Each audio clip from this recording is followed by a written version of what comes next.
Dimulai dari Kang Jiun, ia adalah seorang CEO perusahaan PO Plus yang sangat giat bekerja, karena itu ia memperoleh kesuksesan, akan tetapi ia selalu ceroboh dalam hal lain dikarenakan pikirannya hanya tertuju pada perusahaan. Karena itu ia salah menaiki mobil yang ia pikir adalah mobil miliknya. Kemudian Jiun yang merasa kelelahan, ia meminta tolong kepada CEO Mi untuk mencarikannya sekretaris baru. CEO Mi mengatakan sangat sulit mencari sekretaris yang tahan bekerja lembur setiap hari. Pada saat itu Jiun menjumpai kliennya, ia selalu berhasil meyakinkan kliennya, akan tetapi tiba-tiba Pak Yu Enhu pun datang dan membuat hati kliennya menjadi bimbang. Hal itu membuat Jiun sangat kesal dan perdebatan pun terjadi. Walau begitu Pak Yu tetap membantu Jiun yang sedang kesulitan. Terus lagi-lagi pertemuan Pak Yu dan Jiun terjadi saat mereka sama-sama mendekati kliennya. Sebelum lanjut, klik like, subscribe, dan loncengnya. Pak Yu adalah seorang duda yang memiliki anak bernama Biul. Pada saat bekerja ia selalu menitipkan Biul kepada tetangganya, sampai suatu saat di tempat kerjanya, ia selalu ditindas oleh Pak Song. Rupanya dahulu mereka sangat akrab. Saat itu mereka menjalankan proyek bersama-sama, tiba-tiba Pak Yu mengambil cuti, anaknya sakit. Oleh karena itu Pak Yu menyebabkan proyeknya gagal. Karena ketampanannya ia sangat populer, Pak Yu yang tidak tahan ingin mengundurkan diri. Tetapi temannya berkata ia harus memikirkan biaya anaknya, oleh karena itu ia tetap bertahan. Kemudian Jiun lagi-lagi ceroboh. Kali ini ia salah memasuki mobil, ternyata mobil itu ialah mobil milik Pak Yu. Di sana mereka pun bertengkar dan Pak Yu mengatakan bahwa perusahaan Jiun tidak mempunyai hati. Lalu Pak Yu pun pergi untuk mengejar kliennya ke bandara. Saat itu CEO He Jin telah mengambil klien mereka. CEO He Jin adalah mentor tempat Jiun bekerja dulu. Lalu kegagalan Pak Yu menangani kliennya membuat ia dipecat perusahaan. Ternyata semua hal ini telah diatur oleh Pak Song. Di sisi lain Jiun yang memiliki banyak pekerjaan terus-menerus meminta bantuan CEO Mi, bahkan CEO Mi tidak bisa tenang saat di toilet. CEO Mi pun merasa kelelahan berniat untuk pulang. Tetapi ia tidak tega, ia pun kembali, lalu ia melihat Jiun yang pingsan. Di rumah sakit dokter mengatakan bahwa ia terlalu banyak berpikir sehingga membuat otaknya tidak mampu menanggung beban. Dokter pun memintanya untuk mengurangi pekerjaannya. Di sisi lain Biul akhirnya sembuh dari sakit depresi kesepiannya. Kebetulan suami CEO Mi adalah teman baik Pak Yu, ia pun berniat untuk mengunjungi Pak Yu. Ia meminta lowongan pekerjaan untuk Pak Yu. Tetapi Xiaomi berkata tidak ada lowongan pekerjaan di tempat mereka. Sesampainya di rumah Pak Yu, Xiaomi sangat terkejut melihat rumah Pak Yu yang ditata dengan rapi, bersih, dan perencanaan yang bagus. Tak hanya itu Pak Yu juga cepat dan tangkas. CEO Mi pun langsung melihat daftar riwayat kerja Pak Yu. Ternyata sangat bagus, lalu ia pun menawarkan pekerjaan pada Pak Yu. Lalu Pak Yu pun langsung menolaknya karena ia memikirkan atasannya ialah Jiun. Akan tetapi karena gaji yang besar dan Biul mendukungnya, akhirnya ia pun menyetujuinya. Sesampainya di kantor ia merasa bingung karena melihat Pak Yu di kantornya. Saat di lift Pak Yu terus menutupi wajahnya sampai akhirnya di dalam kantor CEO Mi pun mengatakan Pak Yu adalah sekretarisnya. Tentu saja Jiun tidak setuju. Kemudian Pak Yu pun meminta maaf dan meminta Jiun memberikannya kesempatan. Akan tetapi Jiun yang kesal kembali mengingatkan perkataan Pak Yu yang telah menghina perusahaannya, lalu CEO Mi pun tetap bertahan untuk mempekerjakan Pak Yu. Terus Jiun pun tetap berlaku cuek dan tidak memperdulikan Pak Yu. CEO Mi pun mengatur rencana agar Jiun dapat menerima Pak Yu. Ia pun tidak membantu tugas Jiun lagi dan mengatakan kepada Jiun bahwa ia harus menyuruh sekretarisnya, lalu CEO Mi pun memberikan berkas yang harus dihafal oleh Pak Yu. Keesokan hari Jiun melihat pekerjaan Pak Yu yang bagus.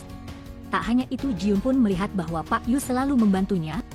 Pak Yu sangat pintar, akhirnya membuat Jiun pun menerimanya sebagai sekretaris. Sesampainya di rumah seperti biasa Jiun selalu tidak bisa tidur dengan nyenyak setelah kematian ayahnya.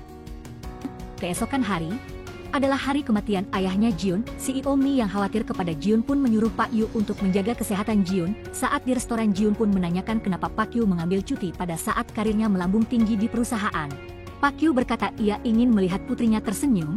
Hal ini mengingatkan Jiun pada ayahnya.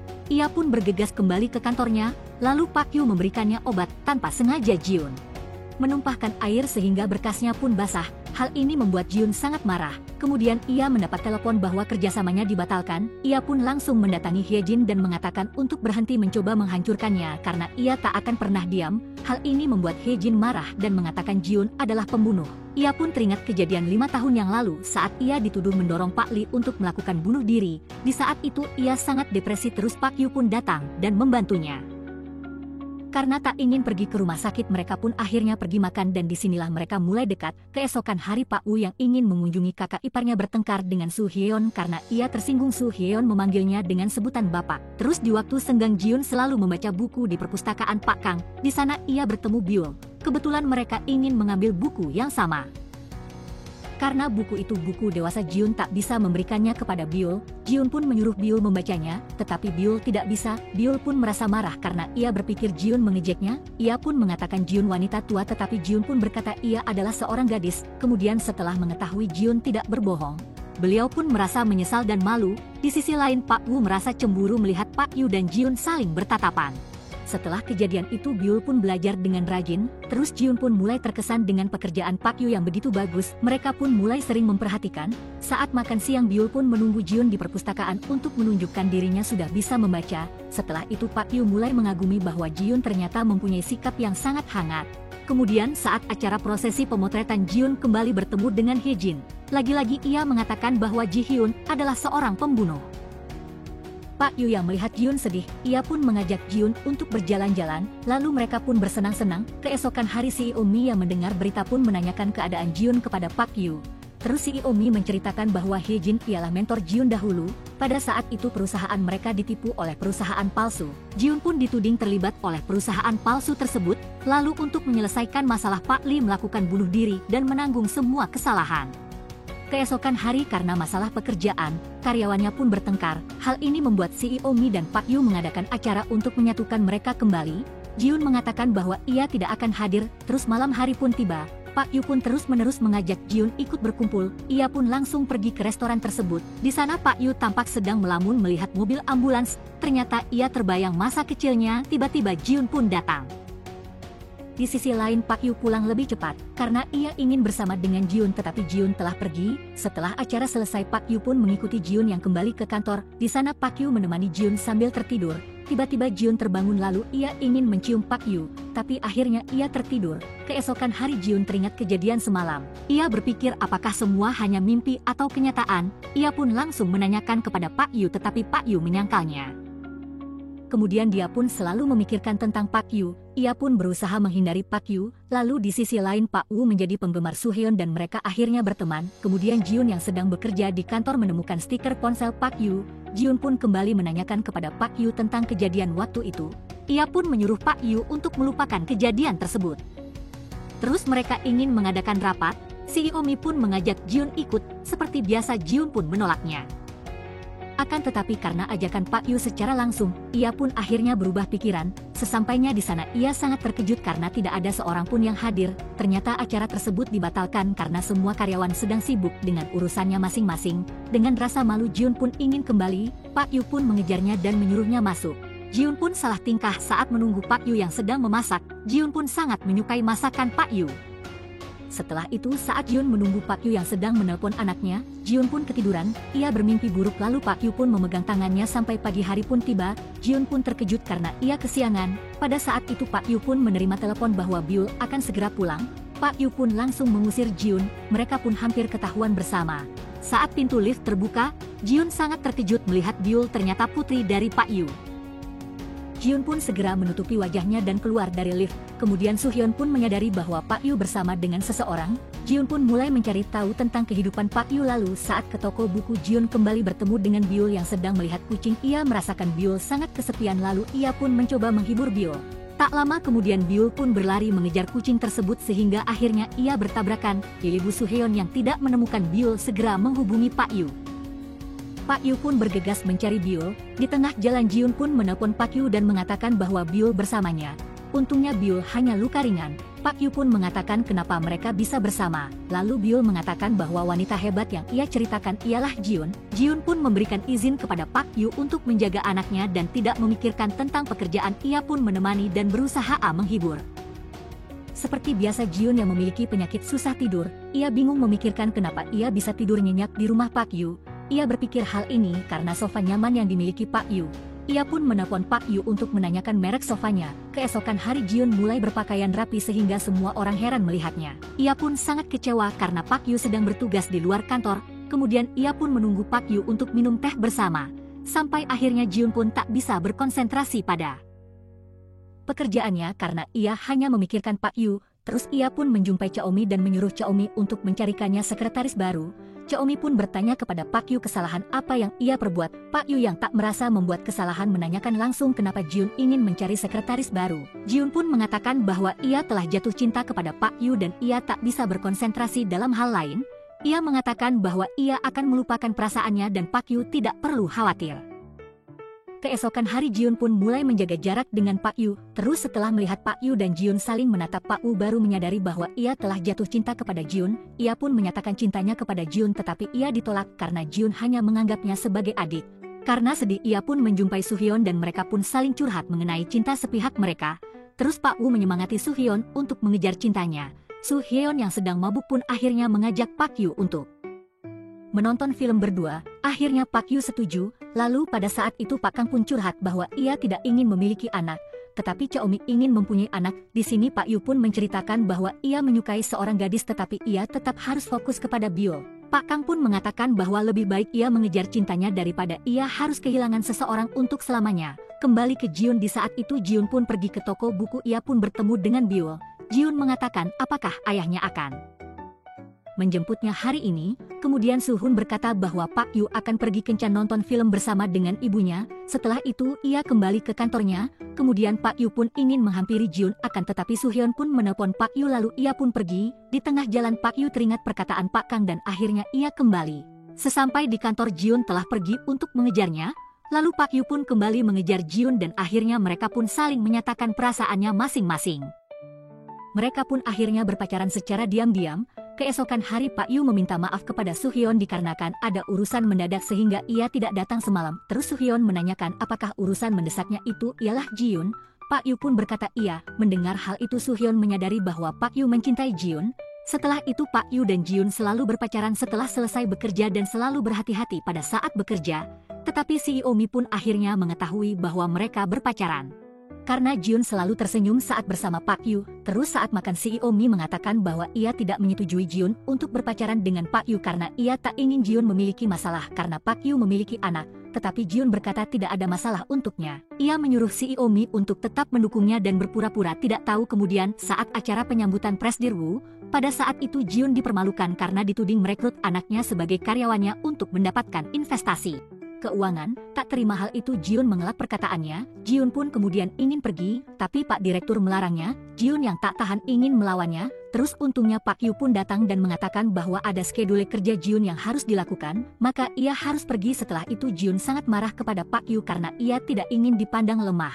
Pak Yu pun meminta maaf dan mengatakan bahwa ia hanya melakukan ini agar Jiun tidak terluka.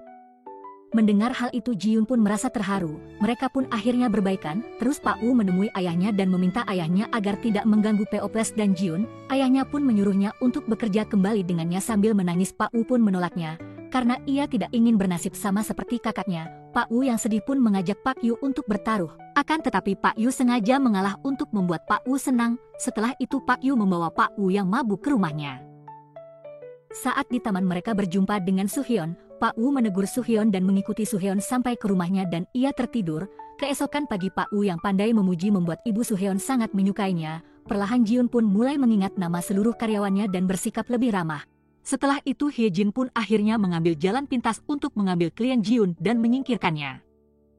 Terus setelah sekian lama Pak Yu menyelidiki, ia mengetahui tentang penyelamatnya. Ia sangat terkejut ternyata anak penyelamatnya itu ialah Jiun. Ia pun teringat saat terjadi kebakaran dan ledakan setelah Pak Kang menyelamatkan dirinya. Terus ia pun pergi ke pemakamannya Pak Kang lalu menjumpai Ji Hyun yang saat itu sedang bersama dengan Biol. Setelah itu ia pun mengatakan bahwa kebenaran yang sesungguhnya bahwa anak kecil yang telah diselamatkan ayahnya ialah dirinya. Jiun berusaha menyangkalnya. Pak Yu pun menjelaskan kejadiannya dahulu. Jiun yang sangat terpukul pun ingin menyendiri. Kemudian Jiun pun selalu menghindari Pak Yu. Terus di sini tampak Hyejin sedang merencanakan sesuatu. Sedangkan Jiun sedang melakukan kerjasama dengan Pak Park dari Ikonik. Keesokan hari Jiun pun bertemu Biol di perpustakaan. Biol menceritakan kesedihannya karena ia dihina oleh teman-temannya karena tidak memiliki baju gaun untuk ke pesta, sedangkan ia marah kepada ayahnya karena ayahnya tidak mengerti perasaannya. Mendengar hal itu Jiun pun menjadikan Biol sebagai ratu. Semua temannya kagum padanya. Melihat kasih sayang Pak Yu dan Biol, ia menyadari bahwa ia sangat menyayangi ayahnya. Keesokan hari Jiun pun akhirnya berbaikan dengan Pak Yu. Ia terus menggandeng tangan Pak Yu di kantor sehingga semua orang terkejut melihat mereka. Di sisi lain Suhyun telah menceritakan kepada Sujun bahwa ia bukanlah putranya melainkan keponakannya karena semua orang telah bergosip bahwa mereka tidak mirip. Setelah itu Heon curhat kepada Pak Woo bahwa ia merindukan saudarinya, terus di sini mereka mulai dekat. Keesokan hari Jiun pun bekerja sama dengan Pak Park dari Iconic. Sementara itu Hye-jin pun mulai mengatur rencana untuk menyuruh mantan pegawai Jiun dulu untuk mencuri data. Untungnya Pak Song dan Pak Yu sadar dan akhirnya mereka pun mengatur rencana untuk memberikan laporan palsu. Sehingga akhirnya Jiun pun memenangkan rapat tersebut, mereka pun merayakan kemenangan mereka. Terus hari esok pun tiba. Jiun terbangun dan terkejut melihat bahwa Pak Park dari Iconic adalah seorang buronan karena telah melakukan penggelapan dana dan diduga Peoples terlibat kasus itu. Sesampainya di kantor polisi telah melakukan penyelidikan dan penyitaan barang bukti. Ternyata semua ini adalah rencana Hye-jin. Ia sedang merayakan kemenangannya lalu Pak Park yang nampak cemas ia pun menanyakan kepada Hye-jin kenapa ia harus membawa nama Peoples. Terus Hye-jin mengatakan ia tidak perlu cemas karena seminggu lagi ia akan berangkat ke luar negeri. Kemudian Jiun menjelaskan pada stafnya bahwa ia tidak terlibat kasus penggelapan dana tersebut. Di sisi lain Hye-jin berencana untuk mengirim Pak Park ke luar negeri setelah 1 minggu. Gosip pun beredar dengan cepat lalu Peoples pun kehilangan seluruh kerjasamanya dengan perusahaan lain. Hal ini menyebabkan seluruh karyawan dirumahkan. Kemudian Pak Woo menjumpai ayahnya, ia ingin menyerah tetapi mengetahui hal itu Jiun melarangnya. Untuk menyerah, Pak Woo pun akhirnya tak menyerah. Cium terus diteror oleh perusahaan lain yang tertipu oleh perusahaan Iconic. Karena itu Pak Yu pun membawanya tinggal bersamanya. Terus hari-hari Jiun pun dilalui bahagia bersama Pak Yu dan Bio. Keesokan hari tanpa sepengetahuan Jiun, sebagian staf berkumpul untuk mencari pelaku dan menyelidiki akar dari masalah kasus Iconic. Di sisi lain Jiun menemui Hye-jin dan mengatakan untuk berhenti mengganggunya dan ia mengetahui bahwa Hye-jin membencinya karena ia tahu kejadian 5 tahun yang lalu penyebab Pak Lee bunuh diri ialah dirinya. Setelah itu ia pun ke perpustakaan. Di sana ia melihat sebagian karyawan berkumpul untuk membantunya. Ternyata mereka menyimpulkan dari data bahwa Pak Park adalah orang yang baik sampai ia kekurangan dana dan mungkin ada orang yang menyuruhnya. Setelah itu Jiun pun berterima kasih. Ia terharu dan merasa sangat bahagia karena ia tidak sendirian. Keesokan hari Presiden Wu pun datang ke kantor Jiun. Ia menawarkan untuk menyelamatkan karyawan Peoples tetapi ia harus mundur sebagai CEO. Di satu sisi Jiun sangat sedih harus menyerahkan kerja kerasnya, tetapi karena untuk menyelamatkan karyawannya ia pun akhirnya mundur. Lalu keesokan hari Jiun pun mengirim pesan setelah kantor dibuka kembali. Jiun mengumumkan bahwa ia akan mundur dari perusahaan Peoples. Semua staf merasa keberatan dan menyalahkan Pak Yu kenapa ia menyetujui keadaan ini. Pak Yu pun menjelaskan bahwa Peoples sangat susah untuk bangkit karena kasus yang berkepanjangan dan semua ini dilakukan untuk seluruh stafnya. Mendengar hal itu Pak Yu pun mendatangi ayahnya dan menyerah. Ia berniat untuk bekerja dengan ayahnya asal ayahnya tidak mengganggu Jiun dan Peoples. Jeon yang mengetahui hal itu mengatakan pada Pak Wu untuk tidak menyerah. Seminggu kemudian peralihan kantor pun telah dilakukan. Saat itu Hye-jin datang dan melihat seluruh karyawan Peoples telah mengundurkan diri. Hal ini membuatnya sangat marah. Kemudian ia pun kembali ke kantornya. Ternyata di sana polisi telah menunggunya. Polisi pun berkata Pak Park telah menyerahkan diri. Dan interogasi pun dilakukan. Terus kebenaran 5 tahun yang lalu pun terungkap bahwa Hye-jin terlibat dalam perusahaan palsu dahulu. Terus Jiun memberi kesaksian bahwa Hye-jin memang bekerja sama dengan perusahaan palsu. Setelah itu ia bertemu dengan Hye-jin yang sangat marah. Jiun mengatakan ia telah menghilangkan kebenciannya sedangkan Hye-jin terjebak dalam kebenciannya. Akhirnya Jo Jin pun dipenjara. Karena Jiun menyebabkan kerugian pada 2 perusahaan, ia tidak bisa kembali menjabat sebagai CEO di People Z. Jiun yang selalu bekerja keras pun menikmati penganggurannya. Ia pun melakukan hal-hal yang menyenangkan. Pada saat itu menantunya Presdir Wu pun tak sengaja bertemu Presdir Wu. Ia menyadarkan Presdir bahwa anaknya sangat menyayanginya hingga ia rela mati untuk diakui di keluarganya. Dan ia meminta Presdir tak memperlakukan Wu Hang sama seperti kakaknya. Oleh karena itu Presdir pun sadar dan menyesal. Ia pun mengajak Wu berjumpa. Ia membalikan semua aset yang ia berikan dan memberikan kebebasan kerja pada anaknya. Dan Pak Wu memutuskan untuk membantu ayahnya dengan cara kerjanya sendiri tanpa paksaan. Setelah itu Jiun pun menyuruh Pak Yu untuk mencari pekerjaan baru dan akhirnya Pak Yu berhasil. Lalu Jiun perlahan membangun perusahaannya kembali dan merekrut para karyawannya kembali dari awal dan memperoleh kesuksesan. Semua orang pun memperoleh kebahagiaan.